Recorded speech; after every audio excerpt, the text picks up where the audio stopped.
Hello friends, कैसे हैं आप सब लोग। फ्रेंड्स, आज हम CTET math first paper पढ़ेंगे, जिसमें हमारे इंपॉर्टेंट क्वेश्चन चल रहे हैं। इससे पहले 2 वीडियो मैंने चैनल पर अपलोड कर दिया, आप चैनल पर जाकर देख सकते हैं। आज हमारी ये 3rd वीडियो है, पार्ट 3। ठीक है फ्रेंड्स, चैनल को सब्सक्राइब कर लें और बेल आइकन दबा लें, जिससे जो भी मैं वीडियो डालूँ उसका साथ के साथ आपको नोटिफिकेशन मिल सके। चलिए करते हैं क्वेश्चन।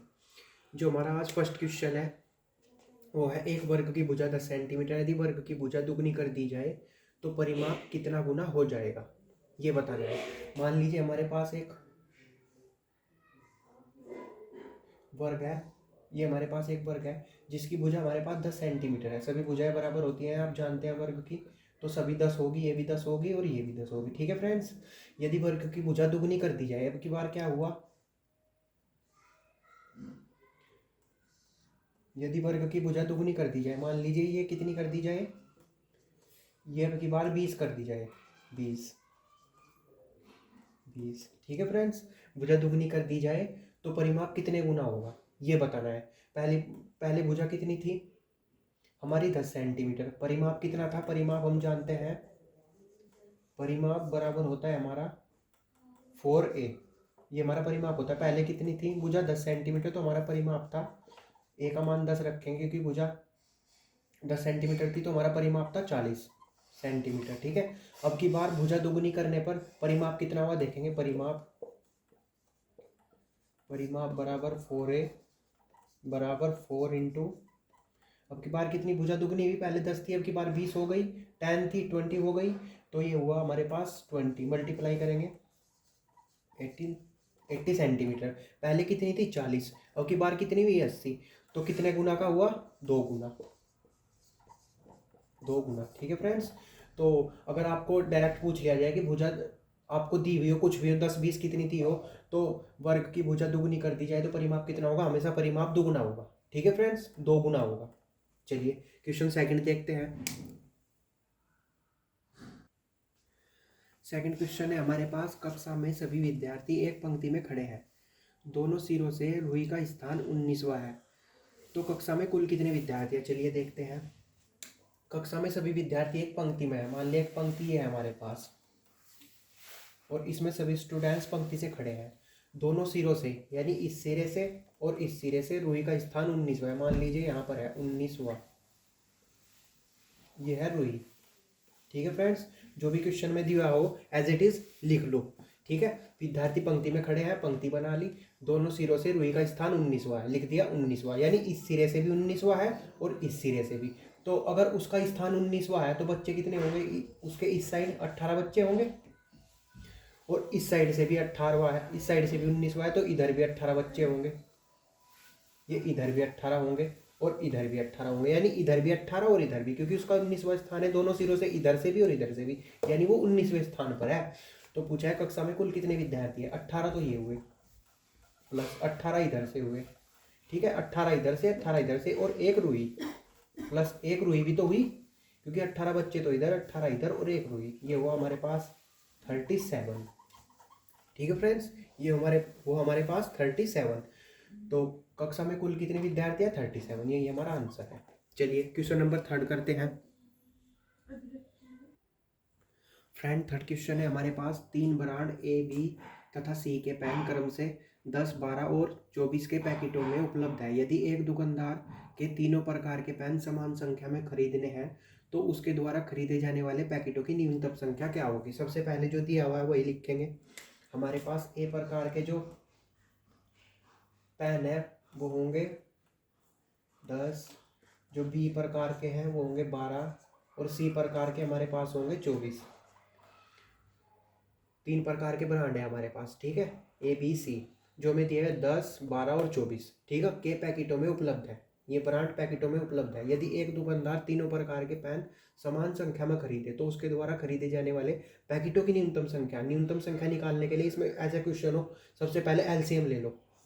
तीनों का एलसीएम लिया, एलसीएम हमारा हुआ 120, 120 हमारा एलसीएम हो गया। ठीक है फ्रेंड्स, चलिए अब एलसीएम क्या करेंगे, अब जो हमारा तीनों का एलसीएम आ गया, अब उसको क्या करेंगे, ए प्रकार के ब्रांड है 10, 10 से इसको डिवाइड करेंगे तो यहाँ होगा 12 और 12 से 120 को डिवाइड करेंगे तो हमारे पास होगा 10 और 24 से डिवाइड करेंगे तो हमारे पास होगा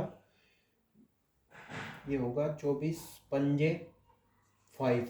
ठीक है फ्रेंड्स, तो हमारे पास न्यूनतम हमें जो ब्रांड ए है उसके, हमें ब्रांड ए है क्रम से पेन 10 है और 12 है, बी प्रकार के ब्रांड के और सी प्रकार के 24 है। एलसीएम लिया, एलसीएम लेने के बाद उसको डिवाइड कर दिया, ए प्रकार के पेन से बी और बी प्रकार के ब्रांड से और सी प्रकार के, जब भाग करेंगे तो ये होगा। तो हमारे पास न्यूनतम पैकेटों की संख्या जो ए प्रकार के ब्रांड है वो 12 होगी और जो बी प्रकार के हैं 10 होगी और जो सी प्रकार के हैं उनकी होगी पैकेटों की संख्या 5। ठीक है फ्रेंड्स, ऐसे कोई भी ऐसा क्वेश्चन हो सीधा एलसीएम लो और डिवाइड करो और निकाल लो। ठीक है फ्रेंड्स, चलिए क्वेश्चन नंबर 4 देखते हैं। क्वेश्चन 4 है हमारे पास फ्रेंड्स, एक विभाजन के प्रश्न में भाजक भागफल का 5 गुना है और शेषफल का 2 गुना है। यदि शेषफल 5 है तो संख्या क्या होगी। ठीक है फ्रेंड्स, चलिए वही करते हैं जो हमें प्रश्न में दिया हुआ है, एज इट इज लिख लेते हैं। सबसे पहले हम जानते हैं एक सूत्र हमारे पास होता है भाज्य, हमारे पास होता है भाज्य बराबर भागफल, भाज्य बराबर भागफल गुना भाजक और प्लस शेषफल, प्लस शेषफल, ये हमारे पास सूत्र होता है, हमने लिख लिया। अब देखें जो प्रश्न में दिया है यहाँ पर क्या लिखा है, यदि शेषफल 5 हो, शेषफल कितना दिया हुआ है उसने हमें 5 लिख लिया। ठीक है फ्रेंड्स, अब प्रश्न पढ़ते हैं। विभाजन के प्रश्न में भाजक जो हमारा ये भाजक भागफल का तो 5 गुना है, यानी जो हमारे पास भागफल है उसका 5 गुना है और शेषफल का 2 गुना है। शेषफल कितना है हमारे पास 5, तो शेषफल का दुगुना बताया तो 10, यहाँ पर कितना होगा 10, तो इसका दुगुना 10 ही तो होगा। 5 की जब 2 से मल्टीप्लाई करेंगे तो 10 ही तो होगा। उसने 5 दिया था हमें शेषफल, तो इसका दुगुना करा तो 10।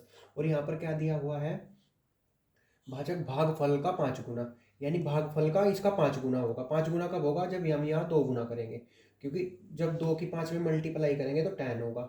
ठीक है फ्रेंड्स, चलिए तो अब हमसे क्या पूछा है, तो संख्या क्या है, संख्या बताएंगे। कैसे बताएंगे संख्या, यहाँ पर मान रखा मल्टीप्लाई और प्लस, तो हमारे पास मान हुआ ये हुआ 20 + 5, तो हमारे पास कितना हुआ 25।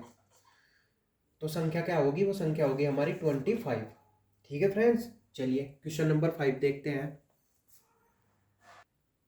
फ्रेंड क्वेश्चन 5 है हमारे पास, एक वर्ग के रूप में एक तार 144 सेंटीमीटर स्क्वायर का क्षेत्रफल घेरता है। यदि इसी तार को एक आयत के रूप में मोड़ा जाए जिसकी लंबाई 16 सेंटीमीटर है तो कितने क्षेत्रफल घेरेगा। ठीक है फ्रेंड्स, चलिए जो हमारे पास दिया हुआ है सबसे पहले वो लिखते हैं। हमारे पास एक वर्ग है और उसका क्षेत्रफल हमें कितना दिया हुआ है, इतना। वर्ग का क्षेत्रफल हमारे पास होता है भुजा का स्क्वायर, ए स्क्वायर बराबर कितना दिया हुआ है हमें 144। ठीक है, वर्ग बना देता हूँ मैं यहाँ पर। ये हमारे पास एक वर्ग है और इस वर्ग का जो हमारे पास क्षेत्रफल है वो 144 है। भुजा निकालते हैं, ए बराबर होगा √144 और ए बराबर हमारे पास कितना हुआ 12। ठीक है, तो ये हमारे पास कितना हुआ 12, ये भी 12, ये भी 12, क्योंकि वर्ग में सभी भुजाएं क्या होती है, आपस में बराबर होती है। यदि इसी तार को एक आयत के रूप में मोड़ा जाए, ये हमारे पास एक तार था, अब इस तार को हमें आयत के रूप में मोड़ना है और आप देख सकते हैं, यानी कि इस पूरे तार की लंबाई देखनी है कितनी है, जिसको बोलते हैं परिमाप। तो परिमाप कितना हुआ हमारे पास 4 है।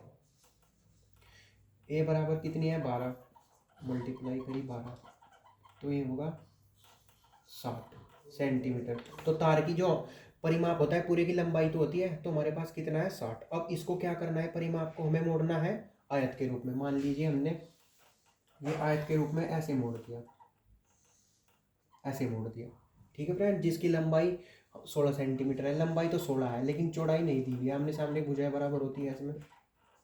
ठीक है, तो कितना क्षेत्रफल घेरेगी, क्षेत्रफल बताना है कितना घेरेगी, यानी हमें इसमें क्या चाहिए, इसका क्षेत्रफल होता है L गुना V क्षेत्रफल, तो हमें लंबाई दी हुई है, चौड़ाई निकालनी है। चौड़ाई कैसे निकालेंगे, जो इसका परिमाप है वर्ग का वही तो आयत का परिमाप होगा, क्योंकि वो तार तो वही है ना, उसी तार से तो वर्ग बनाया गया, उसी से क्या बनाया गया आयत। चलिए हम आयत का परिमाप इससे निकालेंगे हम। कितना हुआ हमारे पास, आयत का परिमाप होता है 2 गुना लंबाई प्लस चौड़ाई, ये होता है हमारे पास। तो आयत का परिमाप और वर्ग का परिमाप बराबर होंगे, क्योंकि तार वही सेम है, उसी से ही वर्ग बनाया गया है मोड़कर, उसी से ही आयत बनाया गया है। तो हमारे पास कितना था 60 बराबर 2l प्लस बी। ये हम निकालेंगे यहाँ से 60 बराबर होगा 2 और l हमारे पास है 16 प्लस बी। ये हमारे पास b बराबर आ जाएगी 8 और l बराबर कितनी है 16। तो आयत का क्षेत्रफल निकालना है। आयत का क्षेत्रफल होता है हमारे पास लंबाई गुणा चौड़ाई। तो ये कितना होगा 16 मल्टीप्लाई 8। ठीक है फ्रेंड्स, 16 मल्टीप्लाई 8 ये होगा 821 सेंटीमीटर स्क्वायर। ठीक है फ्रेंड्स, हमारे पास कितना होगा 128 सेंटीमीटर स्क्वायर, इतना क्षेत्रफल घेरेगा। ठीक है फ्रेंड्स, चलिए मिलते हैं नेक्स्ट वीडियो में। फ्रेंड जिसने चैनल सब्सक्राइब नहीं किया है वो सब्सक्राइब कर ले, जिससे हमारी आने वाली वीडियो का नोटिफिकेशन आपको मिल सके। चलिए मिलते हैं पार्ट 4 में। Thank you.